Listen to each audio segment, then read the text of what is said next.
Welcome to R&D Way Vlog. Huwag kalimutang mag-like, subscribe, and click the notification bell.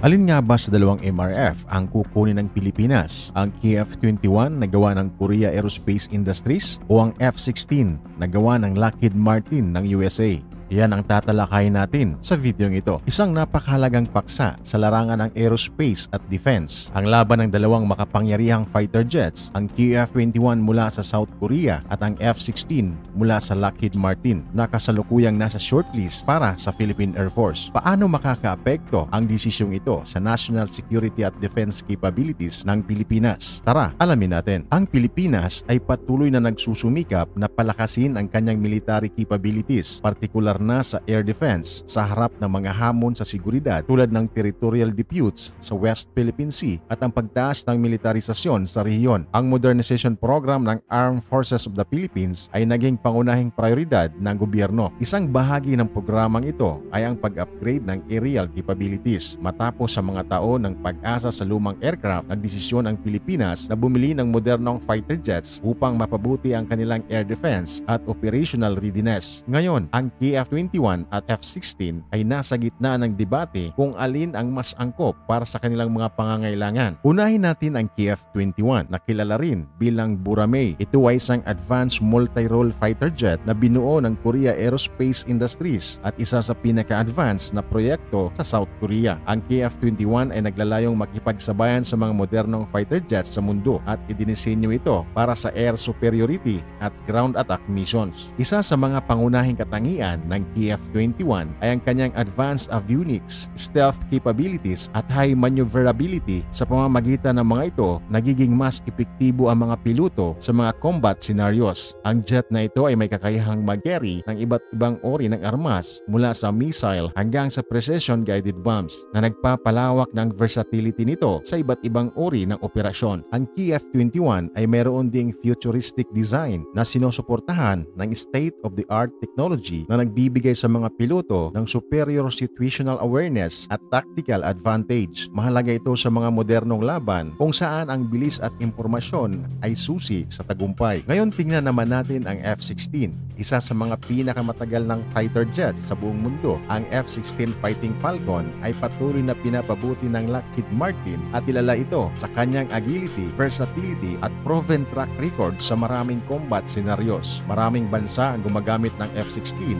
at ito ay kilalang reliable at cost-effective. Ang F-16 ay may kakayahang magsagawa ng iba't ibang missions mula sa air-to-air engagements hanggang sa ground support. Ang kanyang performance combined with the ability to upgrade the latest technology ay nagbibigay sa mga operator ng flexibility sa iba't ibang operational requirements. Isang malaking advantage ng F-16 ay ang availability ng spare parts at support network. Dahil sa malawak na deployment nito sa iba't ibang bansa, maraming impormasyon at resources ang maaaring magamit sa maintenance na napakahalaga para sa isang efficiency ng operations. Pag-usapan naman natin ang presyo. Ang estimated price cost ng KF-21 ay nasa $17 million bawat unit. Sa kabila ng advanced features nito, ang presyo ay maaaring magiging hadlang lalo na kung isalang-alang ang budget constraints ng Philippine government. Sa kabilang banda, ang F-16 ay may estimated price range mula $30 million hanggang $50 million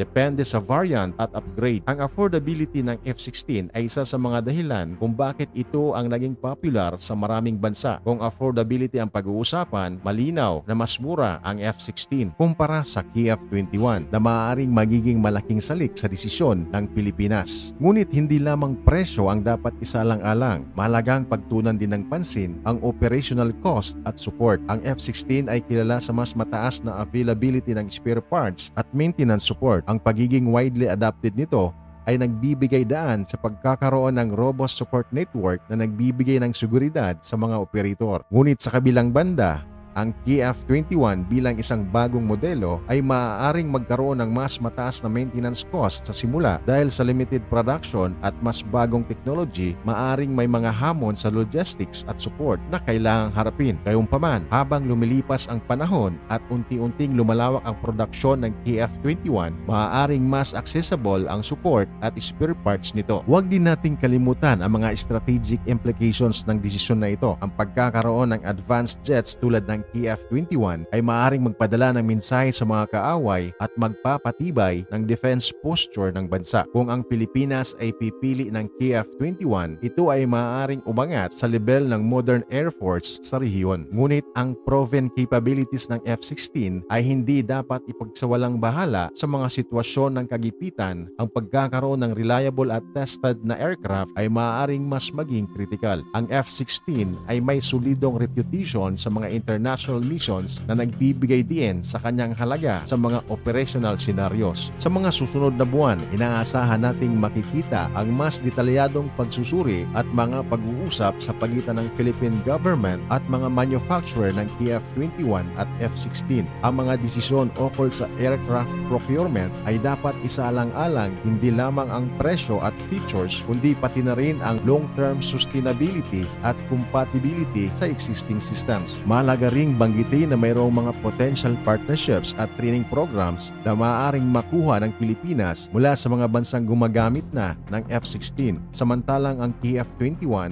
ay nag-alok ng pagkakataon para sa mas malapit na defense cooperation ng South Korea na isa sa mga rising powers sa Asia. Sa huli, ang pagpili sa pagitan ng KF-21 at F-16 ay hindi lamang isang simpleng desisyon sa pagbili ng jet. Ito ay isang kritikal na hakbang na may malalim na epekto sa national security at military capability ng Pilipinas. Dapat itong pag-isipan ng maigi at kailangan natin ang matalinong desisyon para sa kinabukasan ng ating bansa. At kung nagustuhan mo ang video na ito, ay huwag kalimutang mag-like at mag-subscribe at i-comment mo sa baba kung anong fighter jet na sa tingin mo ang dapat bilhin ng Pilipinas at bakit. Salamat sa panonood at magkita-kita tayo sa susunod na video.